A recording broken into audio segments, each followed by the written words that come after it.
Sambalpuri sari, Sambalpuri dance.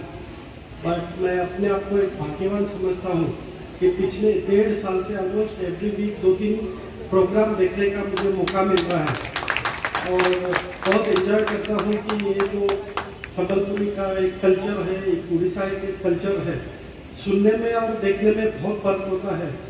और यहाँ के लोगों को पता नहीं महानदी के पानी में ही कुछ कला है या तो नहीं। सभी छोटे बच्चे भी देखेंगे तो भी इतना अच्छा डांस करते हैं। कहाँ से कला आती है? मुझे लगता है महानदी का पानी में ही कुछ तो कला है। तो आज मैं आलोक जी और उनके सृजनी परिवार के लोगों को धन्यवाद देता हूँ कि यहाँ मुझे बुलाया और ये अलग ही नाट्य महोत्सव का एक पार्ट बनाया, इसके लिए मैं धन्यवाद देता हूँ। मोर ना श्रीनिवास पंडा। यहाँ सृजनी बोली गोटे अनुष्ठान दीर्घ 25 वर्ष है काम करुच्ची हीराकुद ता तरफ आयोजन कर 7टा नाटक परिवेशन हम। ये 4 दिन पर्यंत चलो।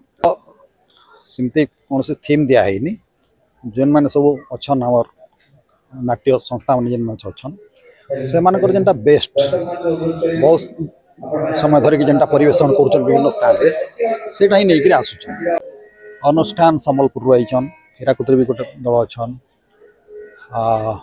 बरगढ़ इत्यादि स्थान आसीचन ये पाख पाखर सब नाटक नुहे आमर सृजनी तो संगीत नाटक साहित्य माने कविता विशेषकर आ चित्रकला नृत्य कला तो ये 5टा जिनस को प्रोत्साहन देवार लगे आरंभ होइछे।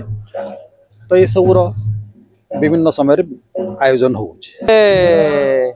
माने वर्तमान समय रे व्यस्तमय दुनिया भितर गोटे चलचंचल मनोरंजन भरपूर रहीकि निजको कलुषित करुवार मोबाइल रो दुनिया भितर नाटक महोत्सव रे सामिल होवाई रुंडीभूत होता दर्शक गोटे गोटे नुआ प्रकार एक नूतन आवेग नूतन पदक्षेप एवं महत पदक्षेप कहले भूल हेनी कहीं नाटक आज्ञा अतीत रे थिला वर्तमान अच्छी भविष्य रे नाटक समाज रे घटुवा प्रत्येक घटनार सूक्ष्म चित्रण कर दिए एवं दर्शकों को समाज को सचेतन वार्ता कहे।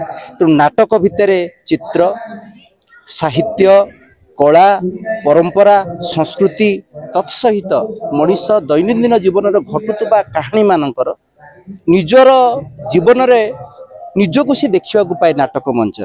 तेणु नाटक महोत्सवर आवश्यकता रही सृजनी हीराकुद सहर रे एबिति गोटे जो प्रयास करिछि जेते कहले भी शब्दर अभाव हम। तेणु परवर्ती समय रे सृजनी एमिति किछि कार्यक्रम जेमती नाट्य महोत्सव साहित्य महोत्सव चित्र महोत्सव कार्यक्रम कले समाज नुह समग्र ओडिशा नुह समग्र भारत वर्ष गोटे परिवर्तन वार्ता निश्चित भाव में सचेतन कर जन समाज को केवल भल पाइबार वार्ता केवल विश्वासर वार्ता केवल अन्य को बुझीबार वार्ता। वर्तमान समय परिस्थिति एमती है भल पाइबा विश्वास आन्य को बुझी पारिबार कथा आमर स्वार्थनीत मानसिकता आमको दूर को टाणी नौ हे तो कंक्रीट जंगल भितर रही शीतताप नियंत्रित कठोरी भितर सुख को आम खोजुचे किंतु परंपरा भितर चिराचरित आनंद को बहुत दूर में आम छाड़ी दे आसुचे। तेणु से कथा से वार्ता से सचेतनता केवल नाट्य महोत्सव